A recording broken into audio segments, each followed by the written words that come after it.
नमस्कार सांगमाने आउ एक रोचक कहानी रे आपनकु स्वागत। आशा करूची एहा आपनकु निश्चय पसंद आसिबो। विवाहर मात्र 1 मास परे ही मो स्वामींकर मृत्यु होई जाइथिला। तेणु सासु जबरदस्ती मो विवाह मो दियर सहित कराई देले, जिए कि बहुत चुपचाप रहुथिला। सुनिथिली जे तांको बापांको मृत्यु परे तांको अवस्था एमिति होई जाइथिला जे से काहा सहित अधिक मिलामिशा करुनथिले। मु भाबिथिली जे सुहागरातरे मु तांकु सफा सफा कहिदेबी जे मोते एबे समय दरकार। किंतु सुहागरातरे से जेमिति कोठरी को आसिले एवं मु मो कथा कहिली मोते लागिला जे हुए तो से मो कथा बुझी पारिबे, कारण मो स्वामी तो तांकर बड़ भाई ही थिले। किंतु जेमिति मु कहिली जे मु मो स्वामी को भूली पारि नाही, से मो गालरे एक जोरदार चापुड़ा मारिले एवं पागलंक भଳି मो सहित व्यवहार कले। सांगमाने मो ना सुमन। लोके कुहंती जे मु बहुत सुंदर, किंतु मु केबे भी मो सौंदर्य को मोर शक्ति बनाई नथिली। मु भाबुथिली जे जेतेबेले मनीष काहार खराब करे नाही, सेतेबेले ता जीवन मध्य शांत रहिथाए। मु निज भावनारे मग्न थिली, एहा भाबी जे एबे किछि बड़ बा भयानक मो जीवनरे केबे हेबो नाही। किंतु जीवन मनीषर चिंताधारारे नुहे, भाग्यरे चाले। मु बहुत छोट थिली जेतेबेले मा आमकु छाड़ी चली गले। से अन्य जणे पुरुष सहित चली जाइथिले एवं पछरे बापा मु रहिगलु। सेही दिनठारु बापा भितरु भांगी पड़िथिले। से केबे भी खुलिकरी कथा हेले नाही कि मोते कोलाग्रत कले नाही। किछि वर्ष परे से द्वितीय विवाह कले एवं सेही स्त्री घरकु आसिले, किंतु मो मा हेले नाही। तांको पय मु केवल काम करुथिबा झियटिए थिली। जेमिति मु 17 वर्षर हेली, दायित्वर बोझ मो उपरे लदी दियागला। सकाळु राति पर्यंत घर काम एवं तापरे पिलांकु ट्यूशन पढ़ाइबा। धीरे धीरे लोके कहिबाकु लागिले जे तो बापा तोते केबे भी विदा करिवे नाही, तांकु तो घरे मागणारे चाकराणी मिली जाइछि, उपरु तू रोजगार करी मध्य देउछु। मु प्रति मासरे ठीकठाक पैसा रोजगार करिनिए, किंतु सेई पैसा मो हातरे रहे नाही। साबत मा सबु नै जानती, बापा चुप रहंती। तांको पई चुप रहिबा सबुठारु सहज थिला। दिने मा हठात कहिले जे तो विवाह स्थिर होई जाइछि। मु आश्चर्य होई गली। मोते लागिला से मोते डराइबा पई कहउछंती, किंतु तांको मुहरे कोनोसी थट्टा नथिला। से सफा सफा कहिदेले जे मासे अछि प्रस्तुति कर, सबु स्थिर होई सारिछि। से कहिले नाही कि किए देखिबाकु आसिबो। से सीधा कहिदेले जे मो जीवनर निष्पत्ति पूर्वरु ही होई सारिछि। मु हैराण थिली एवं मने मने खुशी मध्य थिली। मु तो कोनोसी आशा मध्य रखि नथिली जे मो बाहाघर हेबो। तेणु एही हठात आसिथिबा मोड़कु मु भगवानक इच्छा बोली भाबिली। मु पूर्ण मनरे बाहाघर प्रस्तुतिरे लागिगली। बाहाघर बहुत बड़ नथिला, किंतु देखाणियारे कोनोसी कमी नथिला। विवाहर राति सबुकिछि नुआ एवं अजणा थिला। मु मो स्वामी को भल भावे देखिबाकु साहस करि पारि नथिली। बास एतिकी बुझी पारिथिली जे से शांत स्वभावर एवं कथा कहिबारे सभ्य। जेतेबेले आमे कोठरी को आसिलु, से निजे कहिले जे तांको घरे तांको मा रुहंती एवं तांकर एक सान भाई मध्य अछि जे एबे मोर दियर होई सारिछि। मो स्वामी विवाह परे धीरे धीरे तांको घरर सबु सत्यता कहिले। से कहिले जे तांकर एक सान भाई अछि। बयसरे से मोठारु बहुत सान, किंतु पिला नुहे। प्राय 18 वर्षर, स्वभावरे बहुत शांत। अधिक कथा कुहे नाही, बेसी समय निज भावनारे थाए। से आहुरी कहिले जे से बाहारु जेते शांत देखा जाए, भितरु सेते एकुटिया। आम बापांको जिबा परे से आहुरी चुप होई गलानी। मा मध्य बेसी समय असुस्थ रुहंती। एही दुहिंकर मो व्यतीत आउ केही सहारा नाहांती। तापरे से मो आड़कु देखि बहुत गंभीर स्वररे कहिले, एबे तुमे ए घरर बोहू नुह, ए घरर दायित्व। मो मा एवं मो भाई दुहिंकर जत्न नेबाकु हेबो एवं मोर विश्वास अछि तुमे बुझामणा देखाइब। मु बिना प्रश्नरे हूँ कहिदेली। सेतेबेले मोते एकथा भरसा भली लागिला, चाप भली नुहे। प्रथम राति ठीकठाक कथाबार्ता हेला। मोते लागिला हुए तो मो जीवन एबे धीरे धीरे सुधुरी जिवो। परदिन सकाळे जेमिति सासु कोठरी को आसिले, तांको व्यवहार कठोर नथिला, किंतु टिके अजब निश्चय थिला। से मो निद, मो उठिबा बसिबा एपरिकि मो पोशाक उपरे मध्य नजर रखिथिले। से कहिले जे एबे घरकु लोक आसुथिबे, बाहाघर अछि, सबु देखिबाकु आसिबे।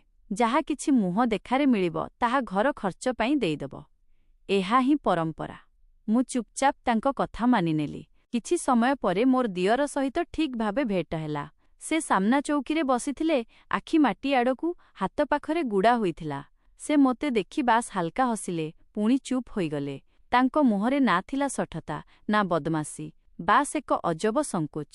କିଛି ସମୟ ପରେ ସେ ବହୁତ ଧୀରେ ପଚାରିଲେ, ଆପଣଙ୍କୁ ଏଠାରେ ସବୁ ଠିକ୍ ଲାଗୁଛି? ମୁଁ ପ୍ରଶ୍ନ ଶୁଣି ଚମକି ପଡ଼ିଲି। ମୁଁ ହସି କହିଲି, ହଁ, ସବୁ ଠିକ୍ ଅଛି।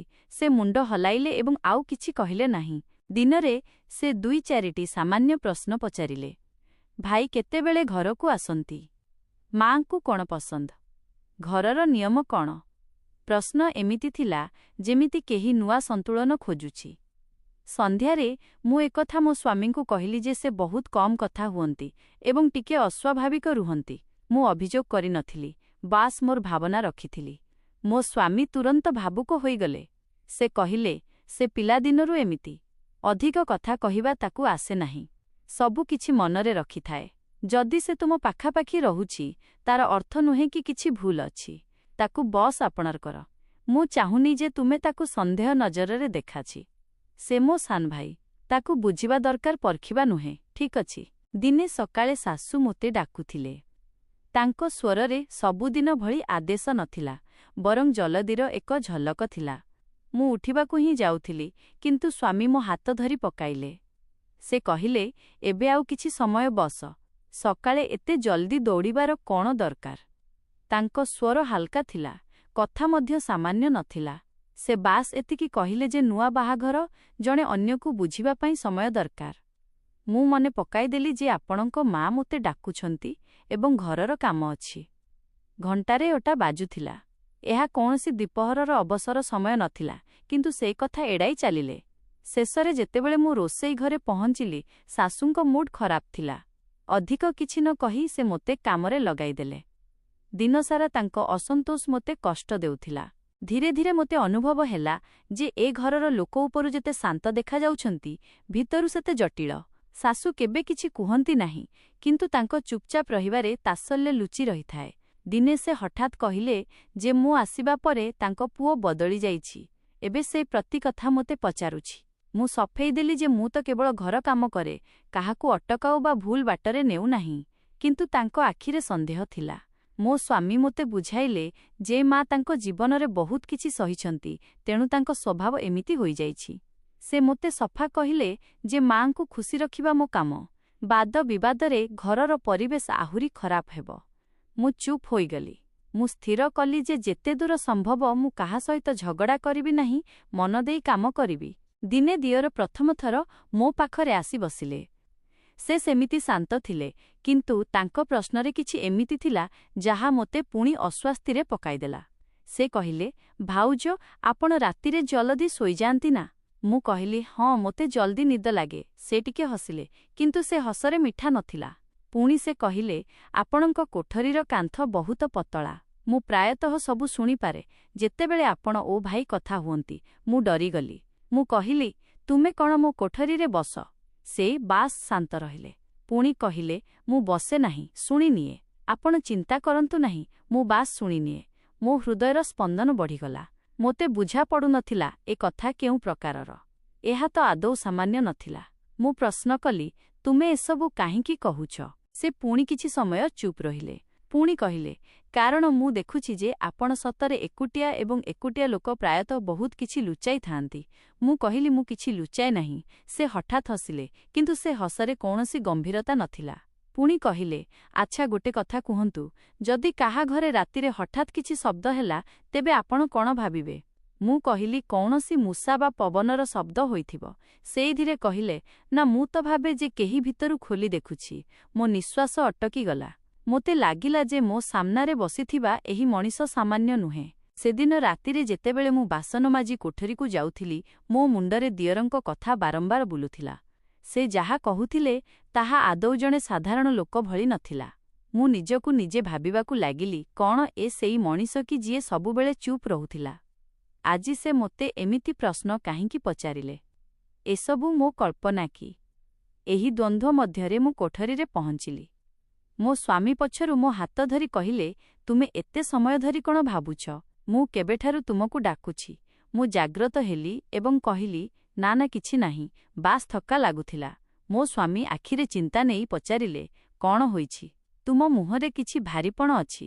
ମୁଁ କହିଲି, ଆଜି ଆପଣଙ୍କ ଭାଇ ମୋତେ କିଛି ଅଜବ ପ୍ରଶ୍ନ ପଚାରିଥିଲେ। ସେ କହିଲେ, ତୁମେ ପୁଣି ସେଇ କଥା ଆରମ୍ଭ କରୁଛ। ମୋ ଭାଇ ଉପରେ ସନ୍ଦେହ କର ନାହିଁ। ସବୁକିଛି ଠିକ୍ ଚାଲିଥିଲା, କିନ୍ତୁ ଦିନେ ସକାଳେ ଖବର ଆସିଲା ଯେ ଅଫିସରେ ମୋ ସ୍ୱାମୀଙ୍କୁ ହାର୍ଟ ଆଟାକ୍ ଆସିଛି ଏବଂ ସେ ଆଉ ନାହାନ୍ତି। ମୋ ଦୁନିଆ ଭାଙ୍ଗି ପଡ଼ିଲା। ଶାଶୁ ଓ ଦିଅର ସମସ୍ତେ କାନ୍ଦୁଥିଲେ, କିନ୍ତୁ ମୋ ଭିତରେ ଏକ ଅଜବ ଭୟ ପଶିଗଲା। ପତିଙ୍କ ମୃତ୍ୟୁର ଯନ୍ତ୍ରଣା ଏବେ ବି ତାଜା ଥିଲା ଏବଂ ସେହି ସମୟରେ ଦିଅରଙ୍କ ଅଜବ ବ୍ୟବହାର ମୋତେ ଆହୁରି ଚିନ୍ତିତ କରୁଥିଲା। ଯେତେବେଳେ ମୁଁ ଘରେ ଏକୁଟିଆ ଥାଏ, ସେ ମୋ ପାଖକୁ ଆସି ଏମିତି ଚାହାନ୍ତି ଯେ ମୋ ରକ୍ତ ଜମାଟ ବାନ୍ଧିଯାଏ। ଶାଶୁ ମୋତେ ସବୁବେଳେ ମନୁଷ୍ୟ ବୋଲି ଗାଳି ଦେଉଥିଲେ। ବାପା ମୋତେ ନେଇଯିବା ପାଇଁ ଆସିଲେ, କିନ୍ତୁ ଶାଶୁ ଜବରଦସ୍ତି ମୋ ବିବାହ ଦିଅର ସହିତ କରାଇଦେଲେ। ବିବାହ ପରେ ଦିଅର ବଦଳିଗଲେ।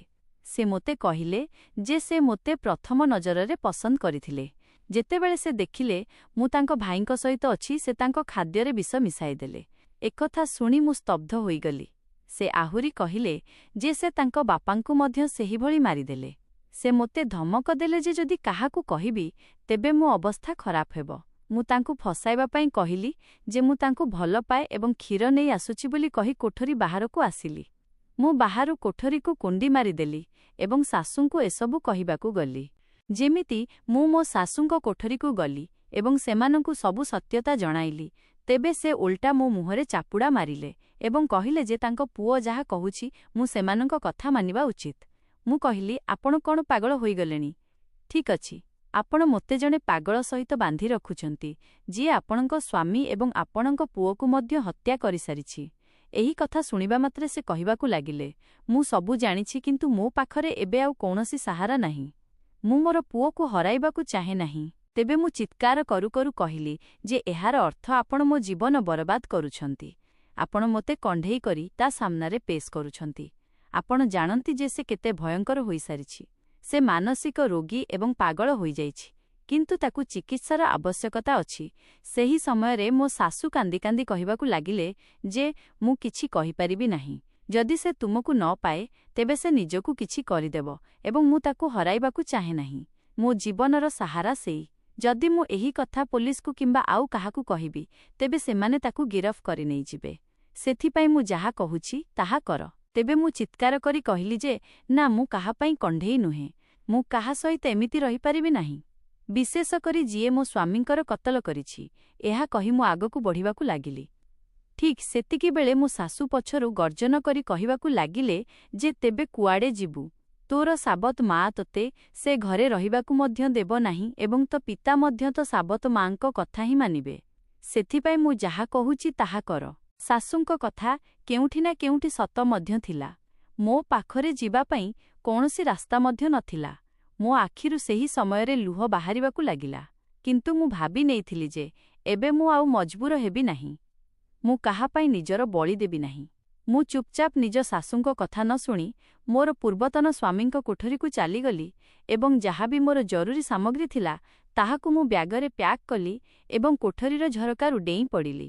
ମୁଁ ଜାଣିଥିଲି ଯେ ମୁଁ ଗେଟ୍ ଦେଇ ଯାଇପାରିବି ନାହିଁ, କାରଣ ମୋ ଶାଶୁ ମେନ୍ରେ ତାଲା ଲଗାଇ ଦେଇଥିଲେ। ସେଥିପାଇଁ ମୋ ପାଖରେ ପଳାଇବାର କୌଣସି ରାସ୍ତା ନଥିଲା।